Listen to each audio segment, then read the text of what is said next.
He is really a very staunch advocate for people and is not the least bit hesitant to roll up his sleeves and dig in right alongside all of us that are working so hard to really provide the kind of opportunity for people in this state that I think they deserve. I really think the words that really describe Pat is he's a man of the people. I think he thinks like the average person. Pat Quinn is a very different kind of political person. The morality and the ethical qualities to his nature are something that are forefront. Well, Pat seems to have absolutely no man's collar around his neck. He has resisted the power groups that corrupt our political process for every year of his political activity, and that's rare.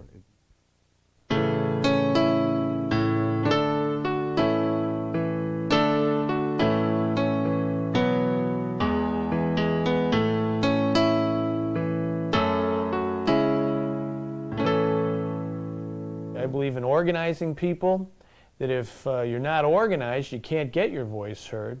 So I like putting together citizen movements of everyday people and taking on those powers that be on behalf of the powers that ought to be. My earliest memories are of a younger brother, 3 years younger than Pat, listening to his directions to pull a rake out and to try to create a baseball field out of the weed-infested park. It wasn't even a park then, it was a prairie across the street from us. So even from those tender years, I've listened to him sort of lay out the plan from A to Z about how he was going to accomplish a particular project, whether it's making a baseball field or collecting 500,000 signatures in a petition drive. When I started the Coalition for Political Honesty, most people didn't take that group seriously or me seriously. And through the faith of family and some friends, we began that group around the family dinner table. We had a vision that you could empower people in Illinois through petition and referendum. Ethical government was a very strong discussion point for all of us. Much more abused kinds of advanced pay was a very strong issue at the time. Legislators were drawing their pay first day of office and able to collect interest and a salary and all of that, and then no matter what happened to their position, whether they resigned, whether they were fired. One state senator was convicted of income tax evasion and went to jail, but was still able to keep his salary. Someone else decided to leave the Senate and become an alderman, and she kept her salary. And the level of public outrage was really just boiling over, and Pat's genius was being able to take that outrage about some abusive legislative practices, double dipping was another one, and channel it into something constructive. And the thing that was most gratifying, it wasn't the political know-it-alls who were part of that movement. Most of them were kind of scoffing at us and making fun of us, but rather it was everyday citizens, senior citizens. Remember one group, the Chicago Association of Cosmetologists, beauty shop operators. One initiative that was successful in amending the Illinois Constitution was the Cutback Amendment, which reduced the size of the Illinois House and eliminated a very confusing process which was sometimes subject to some degree of manipulation. We had one of the biggest legislatures in the country with 177 members in the House. We wanted to cut it down by 59 members and require each member to run in a one-on-one district competition to make sure that there was real accountability. And it was from that seed we began a 2-year campaign. We're outspent in the campaign, the referendum campaign, but it passed more than 2 to 1 because people thought it was a good idea. I met Pat Quinn about 1980 when I was working on a drive with him to cut the size of the Illinois state legislature. And then later, of course, worked with him on the creation of CUB, the Citizens Utility Board. So we came up with this idea of a citizen utility board that wouldn't use taxpayers' money. It would be a voluntary group that consumers could join to represent their interests against the big utility companies like Commonwealth Edison and Illinois Power and many others. We walked in there with our petition. The first day, there were 14 utility companies there. They had lawyers with three-piece suits, and they were laughing at us. They said, never in a million years are you people going to get a citizen utility board, a CUB, in Illinois. We'll kill that bill in a New York minute down in Springfield. He helped round up activists such as myself from different parts of the state in putting referendums on the ballot in various areas that pressured the state legislature to create CUB. Without Quinn, there would be no CUB, and without CUB, there would be no one to fight for consumers day in and day out and year out on their behalf. And the utilities basically would roll over consumers and get whatever they wanted. The Board of Tax Appeals race was a sort of an interesting decision because it was the first time that Pat decided to run for political office himself. So what happened in Cook County at the time is there was the biggest tax scandal in all of Illinois history, where a number of crooked lawyers and racketeers were fixing cases with the assistance of people at the Board of Tax Appeals who worked there.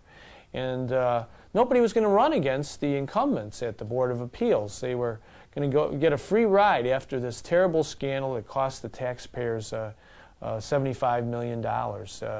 And so I, sort of at the last minute, it was around Thanksgiving, and the deadline for filing signatures was about 10 days later. I made a decision. I said, well, nobody else is going to run. I'm going to run and give property taxpayers an alternative. Pat Quinn was elected in the wake of that scandal as Commissioner of the Board of Appeals. The most fundamental thing that he did was he implemented a code of ethics, a code of professional conduct for employees of the board, whereas in the past there was no such code of professional conduct, if you will, so that he instituted that code and then opened up the process, if you will, and made it more accessible, more accountable to the public. I don't think the employees there knew what hit them. First of all, the rule was you had to work an 8-hour day, and that was a shocking notion in itself and caused a number of people to decide on alternative careers. We were able, in a 4-year period, to clean up an office that was utterly corrupt when we arrived there. It was infested with corruption. There was a tradition of corruption. And we were able to root it out, bring in the kind of men and women who are committed to public service, not self-service. And those reforms, I think, have held fast for more than a decade now. I don't think that anybody has taken up the issue of taxation as much as Pat has, not only for senior citizens, but for everybody. So I decided to run for state treasurer. And I can remember, right before the election, about 10 days, I was watching early on a Saturday morning cartoons with my youngest son, Davey, who was 5. And lo and behold, this commercial came on with my picture on it. It wasn't my commercial, it was my opponent's, because he put a big X over it. He said, Pat Quinn, he's a bad risk, a bad guy, terrible things will happen if he's state treasurer. It was 30 seconds of nonstop carpet bombing, negative TV commercial.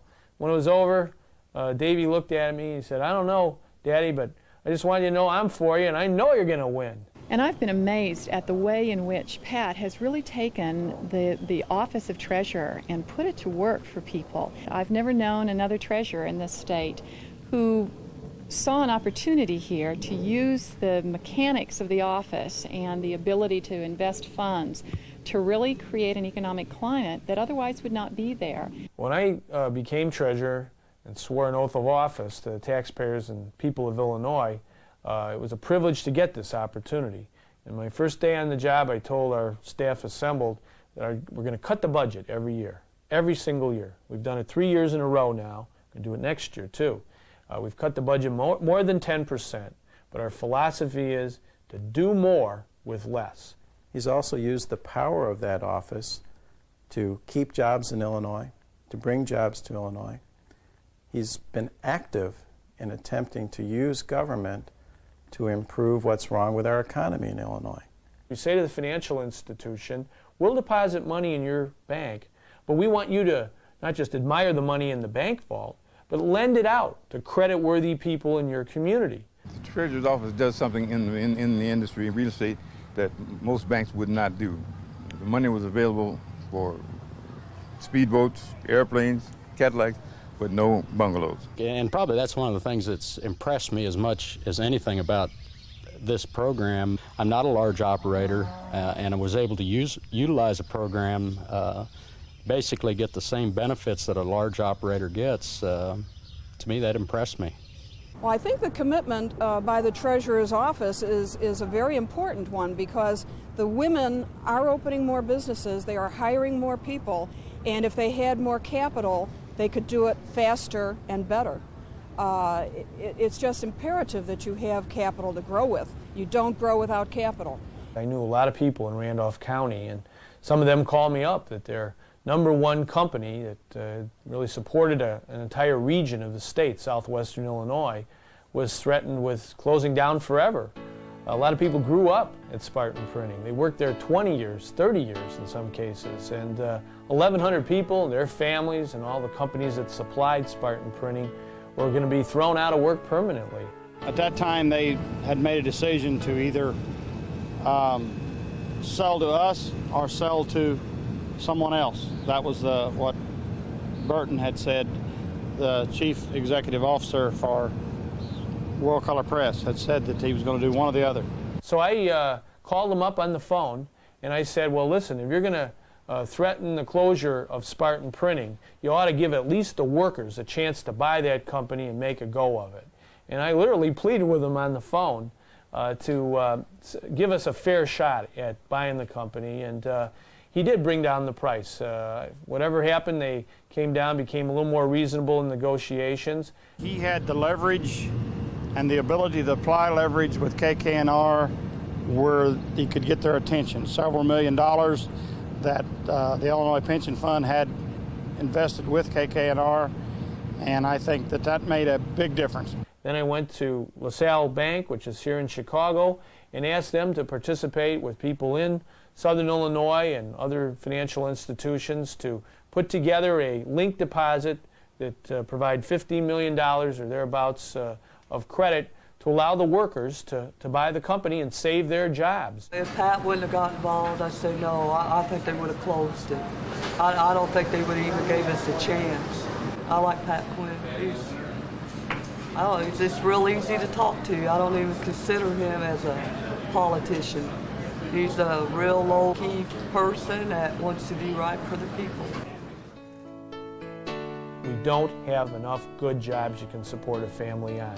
For 14 years in a row, we've had unemployment in Illinois above the national average. This is shameful. When I graduated from college, Illinois always had economic growth that was superior to other states. Now we're faltering. We're behind other states. We're 49th out of 50 states in the country at creating new jobs from small businesses. We've got to do better. We've got to understand that the best way to fight poverty, the best way to fight crime, is to give everybody who's breathing and able-bodied an opportunity to work and have a job. Harry Truman said a long time ago, the most sensitive nerve in the body is the pocketbook nerve. And we've got to focus our government in Illinois, night and day, on helping people get a good job and keep a good job. And that's really what I've tried to do as state treasurer, and that's what I'm committed to do in anything I'm involved in public life.